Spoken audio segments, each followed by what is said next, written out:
अगर कपल काफ़ी दिनों से परेशान चल रहे हैं, उनको बेबी कंसीव कर पाने में थोड़ी सी मुश्किलें आ रही हैं, तो एक बार आप मेरे वीडियोस को ज़रूर देखें। मेरे वीडियोस आपके लिए काफ़ी ज़्यादा हेल्पफुल होंगे, क्योंकि कुछ आसान से ऐसे टिप्स बताती हूँ, कुछ ऐसी छोटी छोटी सी बातें बताती हूँ। अगर आप इनका ध्यान रखते हैं तो आप जल्दी से जल्दी गर्भधारण कर सकते हैं। मेरे वीडियोज़ काफ़ी ज़्यादा शॉर्ट होते हैं, ज़्यादा समय नहीं लेती हूँ, बहुत ही इंपॉर्टेंट बात बताती हूँ, कम समय लेती हूँ और काफ़ी सिंप्लीफाइड फॉर्म में बताती हूँ, ताकि आपको समझने में परेशानी ना हो और आप आसानी से उनको daily day to day life में आप इसको अप्लाई भी कर सकते हैं। आज की भी वीडियो इक्वली बहुत ज़्यादा इंपॉर्टेंट है, क्योंकि आज की इस वीडियो में मैं कुछ ऐसी टेक्निक बताऊंगी जो कि सदियों से इस्तेमाल हो रही है। वो टेक्निक क्या है? अगर आपको कहीं पर भी कोई इलनेस है, कोई भी तकलीफ है, अगर दर्द भी है नॉर्मल सा, तो हमारी माएँ या फिर जो बड़ी लोग हैं वो क्या करना शुरू कर देती हैं? पैरों को दबाना शुरू कर देती हैं। या फिर हमारे बच्चे, अगर कभी उनको कुछ तकलीफ होती है तो हम सीधे उनके पाँव को दबाना या उस एरिया को दबाना शुरू कर देते हैं। जैसे सर में दर्द हो रहा है तो सर को दबा के थोड़ा सा आराम फील करते हैं, पैर में दर्द है तो पैर को दबा के थोड़ा सा आराम फील कर सकते हैं।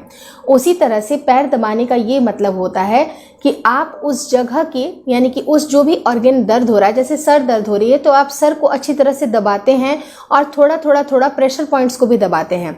तो होता क्या है कि उससे आपके ब्लड्स का सर्कुलेशन काफ़ी अच्छा बनता है, और ब्लड का सर्कुलेशन अगर अच्छा बनता है और साथ ही साथ जो एक्यूप्रेशर के पॉइंट्स होते हैं वो भी अगर दबते हैं, तो आपके जो ऑर्गन है वो अच्छी तरह से काम करना शुरू करते हैं। अगर कहीं इसी तरह से, जैसे मान लीजिए कि आपके बॉडी में रिप्रोडक्टिव ऑर्गन में अगर कहीं ब्लॉकेज है, जैसे ट्यूबल ब्लॉकेज हुई या फिर कुछ ऐसी चीज़ें, जैसे कि मान लीजिए कि बहुत सारी महिलाओं के यूट्रस बहुत सही नहीं होते हैं, बहुत ही कमज़ोर होते हैं, या फिर प्रॉपर तरीके से ब्लड का सर्कुलेशन वहाँ पर नहीं पहुँच पा रहा है, तो ऐसे केस में आपको फर्टिलिटी मसाज ज़रूर करना चाहिए।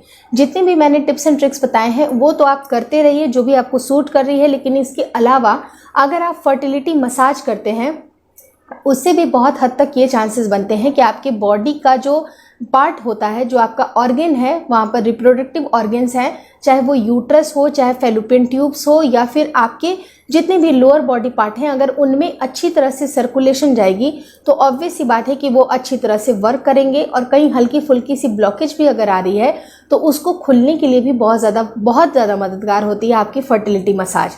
अब ये फर्टिलिटी मसाज क्यों करनी चाहिए, कैसे करनी चाहिए, तो क्यों मैंने ऑलरेडी आपको बता दिया, और कैसे करनी चाहिए। तो देखिए, मसाज कभी भी हम करते हैं तो किसी ऑयल को लेते हैं, क्योंकि बिना ऑयल के आपका हाथ अच्छी तरह से उसमें फिसलेगा नहीं। तो ऑयल में जो सबसे बेहतर ऑयल है वो है कैस्टर का ऑयल, यानी कि जो अरंडी का तेल होता है वो बहुत ज़्यादा बेहतर होता है आपकी फर्टिलिटी को बढ़ाने के लिए। सदियों से इस्तेमाल हो रहा है ये सारे तेल, लेकिन आजकल जो होता है कि लोगों को ये लगता है कि ये सब चीज़ें बहुत ही बकवास है, लेकिन आयुर्वेदा को अगर आप पलट के देखते हैं तो अरंडी का जो तेल होता है उसके बहुत ही ज़्यादा, मतलब उसके गुणों की अगर व्याख्यान की जाए तो बहुत कम है। तो वो फर्टिलिटी के लिए स्पेशली बहुत सदियों से इस्तेमाल होता आया है।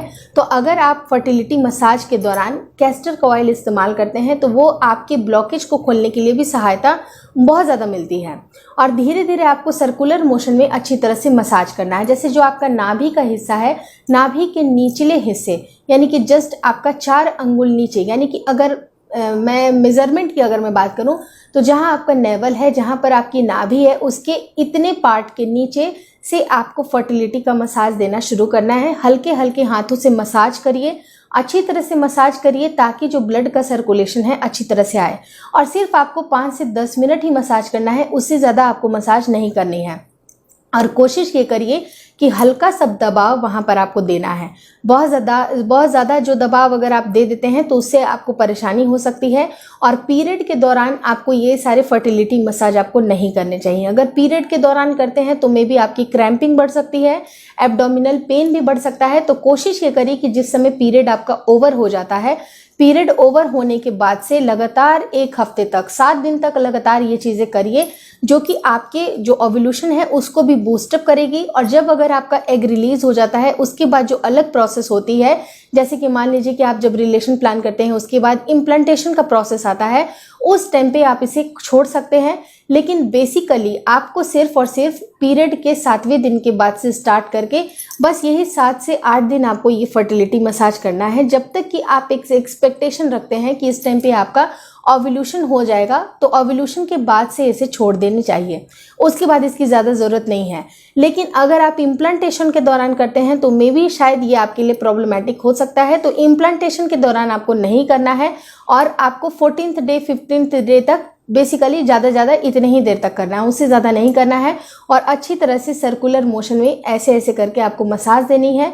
और बिल्कुल आप किसी भी चीज़ को करते हैं तो एक पॉजिटिविटी के साथ ही करिए, एक आशा रखते करिए कि ये चीज़ मेरे लिए बेनिफिट होगी। अगर आपके मन में विश्वास ही नहीं होगा, आप सोचिएगा कि ये जो मैं चीज़ें कर रही हूँ इसका तो कोई महत्व ही नहीं है, इससे तो करने से कुछ होगा ही नहीं, तो वो होने वाला भी जो होगा, अगर मान लीजिए कि आपको लगता है कि बेनिफिट करने भी वाला था, वो भी नहीं होगा, क्योंकि आपने उसके ऊपर निगेटिव एनर्जी पहले से ही डाल दी। तो किसी भी चीज़ को करने से पहले आपको थोड़ी सी पॉजिटिविटी कम से कम रखनी चाहिए कि ये चीज़ मेरे लिए वर्क करेगी। इतनी पॉजिटिव भावना अगर आप रखते हैं और नियमित आप इसको इस्तेमाल करते हैं अच्छी तरह से फर्टिलिटी मसाज, तो डेफिनेटली आपका गर्भधारण भी जल्दी होगा।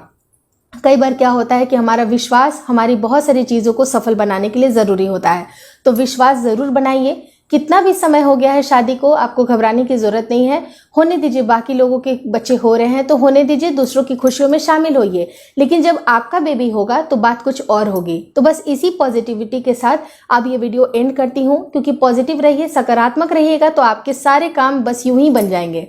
अगर ये वीडियो अच्छी लगी तो प्लीज़ लाइक कर दीजिएगा। चैनल पे नए हैं तो चैनल को ज़रूर शेयर करिए, और शेयर करना ज़रूरी है, सब्सक्राइब करना ज़रूरी है, क्योंकि अगर आप मेरी वीडियोस को नहीं देखिएगा, बातों को नहीं समझिएगा और बहुत सारे लोगों को फ़ायदा हुआ है, तो जिनको फ़ायदा हुआ है वो ज़रूर इस वीडियो को ज़रूर शेयर करें, ताकि और भी जो लोग हैं जिनको बहुत ज़्यादा इस वीडियो की ज़रूरत है उनको भी ये वीडियो मिल जाए और उनको भी बेनिफिट हो जाए। और आप मुझे इंस्टाग्राम पे और फेसबुक के पेज को लाइक करना बिल्कुल ना भूलें। Thank you so much for watching twins my world.